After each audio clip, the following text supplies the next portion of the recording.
It's been a while since I've done a video or short about religion, and I can't let that carry on for too long, otherwise it would be pointless to have named this channel what I named it. And today I'm reacting to one of my favorite people to watch, even though I disagree with him on probably everything. I just love the man's passion and demeanor. Our boy Cliffe. Our boy Cliffe. Where is God without us? When this cocky atheist made an outraged statement about God, Cliffe hit him with the ultimate response that made him speechless. By the way, I'm sure the one thing religious and non-religious people can come together on are these corny-ass AI voiceovers that contribute nothing to the content they're milking to increase views. And boy, does it pay off sometimes. So how can you say there's a God? How can I say there's a God? If you don't know anything about the dimension. Because it's real clear from the order and design in this universe that there's got to be a designer. Typical teleological argument that there's so much order and complexity that there has to be a God. It's all speculation with this type of argument and no evidence or line of reasoning. It's just people saying, look, look, look. It has to be God, bro.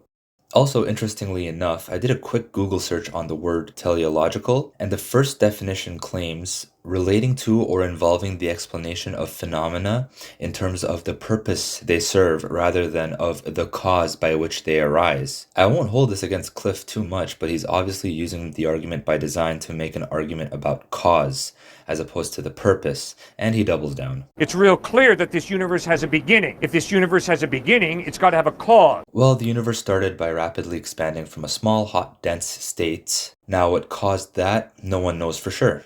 If you're sitting there with your holy book thinking that actually I do know what caused the Big Bang, you don't.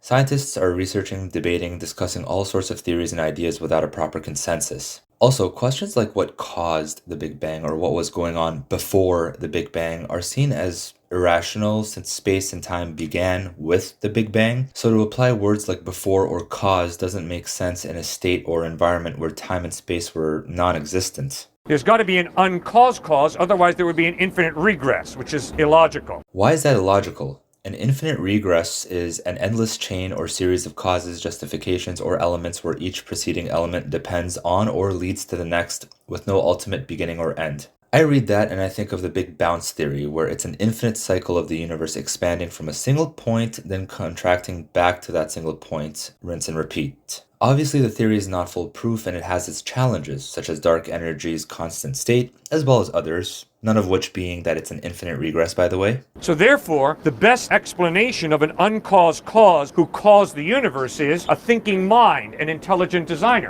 Why is that the best explanation? Why does it have to be a conscious entity? I don't see why it couldn't be a timeless, spaceless law, principle, or occurrence which theoretically can't exist. Where did the intelligent designer come from? He's eternal. Who designed the intelligent Uncaused designer? cause, eternal. Okay. I personally don't like asking this question, and I'd encourage other skeptics to drop it from their arsenal because God is described as all-powerful, not bound by space, time, or the logic of our universe. So it's easy for religious people like Cliffe does here to brush that question off by saying things like, he's eternal. Something just doesn't happen by chance. There's a cause. You and I walking through the woods, we see a ball. You say, hey man, how'd the ball get here? I say, it didn't get here. It just is. That's stupidity. I mean, not necessarily. What if the actual reason the ball is in the woods is because a tornado sucked it up and blew it there? Obviously, the ball had to be created by conscious minds in the first place, but just for the sake of the scenario that Cliffe drew, the tornado is an explanation that proves you don't always have to default to a conscious, uncaused causer.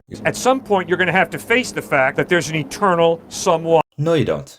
You don't have to face the fact that it all leads to an eternal someone. I love Cliffe, but he hasn't explained why the uncaused cause has to be a conscious entity. He just called it the best explanation without any reason or justification. The last thing I want to note is videos and shorts with clickbait titles like this are annoying. I obviously don't think Cliffe destroyed anything in this video, but I'm sure some people will think that, and that's fine. But everyone can agree that this student, regardless if he's an atheist or not, was not ignorant or cocky just like the AI voice claimed. And I was happy to see that the comments rightfully gave the uploader shit for that. A lot of them not loving the fact that the AI put devil horns on him. Some others I appreciated were, bro didn't come to be confrontational. He came with questions and he was very receptive. He is not cocky or rude, he's actually really polite. I wouldn't say this atheist is ignorant. He was polite and genuinely interested in what Cliffe had to say. Please don't disrespect this young man. We are taught to love one another, so we need to pray for that young man that Jesus shows him the true way. Moments like this give me hope for humanity. I don't think this channel's general audience and I will agree on religion and other related topics, but I'm glad we can all come together to call out this type of bullshit.